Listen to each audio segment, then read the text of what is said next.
దశాబ్దాలుగా నిర్మించుకున్న కంచుకోటలను 2019 ఎన్నికల్లో బద్దలు కొడితే ఈసారి తిరిగి ఆ కంచుకోటలను పునర్నిర్మించుకుంటామని అంటున్నారు అక్కడి నేతలు. రాష్ట్రంలో అందరి దృష్టిని ఆకర్షిస్తున్న ఆ నియోజకవర్గంలో ప్రజలు ఎలాంటి తీర్పునిచ్చారు? నియోజకవర్గంలో పరిస్థితులేంటి?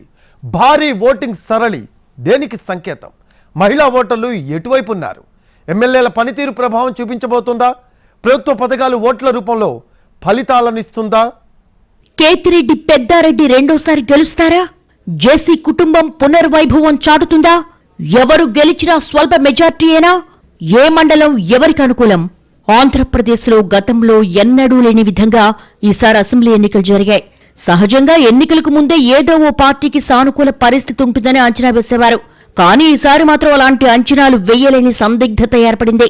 ముఖ్యంగా కొన్ని నియోజకవర్గాల్లో ఓటరు ఎలాంటి తీర్పు ఇచ్చారన్న దానిపై తీవ్ర ఉత్కంఠ రేపుతోంది. అలాంటి నియోజకవర్గాల్లో ఉమ్మడి అనంతపురం జిల్లా తాడిపత్రి నియోజకవర్గం ముందు వరుసలో ఉంది. దశాబ్దాలుగా ఫ్యాక్షన్ కోరల్లో చిక్కుకుంది తాడిపత్రి నియోజకవర్గం. 2 కుటుంబాల పెత్తనమే 3 దశాబ్దాలుగా కొనసాగుతోంది. ఓటమెరుగని కుటుంబాలకు 2019 ఎన్నికలు చేదు అనుభవాన్ని మిగిల్చాయి. తొలిసారి తాడిపత్రిలో జేసీ కుటుంబం ఓటమి పాలైంది. 2024 ఎన్నికలు వారికి ఎలాంటి ఫలితాలను ఇస్తాయన్న దానిపై ఆసక్తికరంగా మారింది. తాడిపత్రి నియోజకవర్గంలో జేసీ కుటుంబానికి, ఎమ్మెల్యే పెద్దారెడ్డి కుటుంబానికి 30 ఏళ్లుగా ఫ్యాక్షన్ గొడవలున్నాయి. 2 వర్గాల మధ్య వార్లో ప్రతిసారి జేసీ ఫ్యామిలీనే విజయాలు వరిస్తూ వచ్చాయి. దివాకర్ రెడ్డి 6 సార్లు ఎమ్మెల్యేగా, 1 సారి ఎంపీగా గెలిచారు.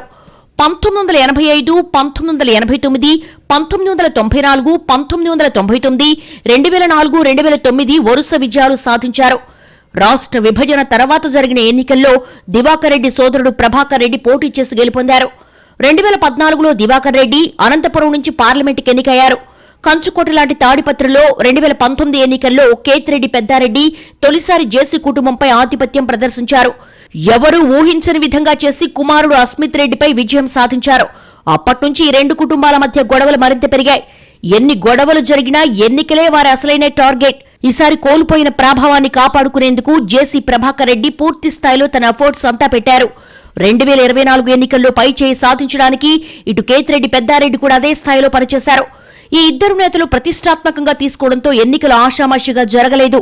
తన కుమారుణ్ణి ఎమ్మెల్యేగా చేయాలన్న ఆకాంక్షతో జేసీ ప్రభాకర్ రెడ్డి కాళ్లకు బలపం కట్టుకుని తిరిగారు. ఎమ్మెల్యే పెద్దారెడ్డి మాత్రం రెండవసారి జేసీ కుటుంబంపై గెలిచి తన సత్తా చూపించాలని భావిస్తున్నారు. గత ఎన్నికలకు భిన్నంగా జేసీ ప్రభాకర్ రెడ్డి గ్రామాల్లో ప్రజలతో మమేకమయ్యారు. ఎమ్మెల్యే పెద్దారెడ్డి 5 ఏళ్లుగా గ్రామాలు చుట్టేస్తూనే ఉన్నారు. జేసీ పెద్దారెడ్డి ఎన్నికల్లో తమ శక్తి సామర్థ్యాలన్నీ ప్రయోగించారు. 2024 ఎన్నికల్లో ప్రజల తీర్పేంటన్నది ఉత్కంఠగా మారింది. గతంలో ఎప్పుడూ లేని విధంగా తాడిపత్రి నియోజకవర్గంలో 83% పోలింగ్ అయింది. 2,48,880 ఓట్లు పోలైతే పురుషులు 1,02,898 మంది ఓటేశారు. అలాగే మహిళలు 1,05,792 మంది ఓటు హక్కు వినియోగించుకున్నారు. జేసీ అస్మిత్ రెడ్డి యాంగిల్లో పరిశీలిస్తే తాడిపత్రి పట్టణ ప్రజలు తమకు అనుకూలంగా ఓటేశారని లెక్కలేసుకుంటున్నారు. పెద్ద వడుగూరు మండలంలో కూడా తమకు అనుకూలంగా ఓట్లు పడ్డాయని భావిస్తున్నారు. సిట్టింగ్ ఎమ్మెల్యే పెద్దారెడ్డి మాత్రం పూర్తి స్థాయిలో తనకే ఓట్లు పడ్డాయని ధీమాతో ఉన్నారు. కానీ ఎన్నికల్లో ఎవరు గెలిచినా తక్కువ మెజార్టీ ఉంటుందని విశ్లేషకులు చెప్పుకొస్తున్నారు. మహిళా ఓటర్లు ఎక్కువగా తమ వైపే ఉన్నారని పెద్దారెడ్డి అంటున్నారు. వాస్తవంగా ఈ 5 ఏళ్ల పదవీ కాలంలో ఎమ్మెల్యే పెద్దారెడ్డి, జేసీ ప్రభాకర్ రెడ్డి మధ్య భారీ స్థాయిలో గొడవలు జరిగాయి. ఎన్నికల తర్వాత కూడా అవి కొనసాగుతున్నాయి. తాడిపత్రి మున్సిపాలిటీలో మాత్రం గతంలో ఉన్న అభివృద్ధి కొనసాగించలేకపోయారు. వైసీపీ ప్రభుత్వం వచ్చాక మున్సిపాలిటీ నిధుల కోసం చైర్మన్ ప్రభాకర్ రెడ్డి రోడ్డెక్కాల్సి వచ్చింది. ప్రజెంట్ జరిగిన ఎన్నికల్లో తాడిపత్రి పట్టణంలో టీడీపీకి మెజార్టీ వస్తుందని టీడీపీ నాయకులు చెబుతున్నారు.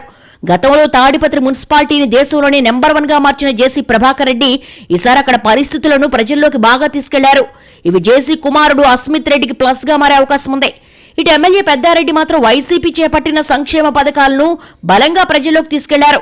జేసీ తన వ్యక్తిగత ఇమేజ్ మీద ఆధారపడితే ఎమ్మెల్యే పెద్దారెడ్డి మాత్రం తన ఇమేజ్ తో పాటు జగన్ చేపట్టిన సంక్షేమ పథకాలను ప్లస్ గా మార్చుకున్నారు. ఏది ఏమైనప్పటికీ ఈ నియోజకవర్గం మీద రాష్ట్రంలో అందరి ఫోకస్ ఉంది. పోయిన చోట వెతుక్కోవాలన్న ఉద్దేశంతో ఈసారి జేసీ కుటుంబం గతానికి భిన్నంగా శ్రమించింది. మరి ప్రజా తీర్పు ఎలా ఉంటుందన్నది చూడాలి.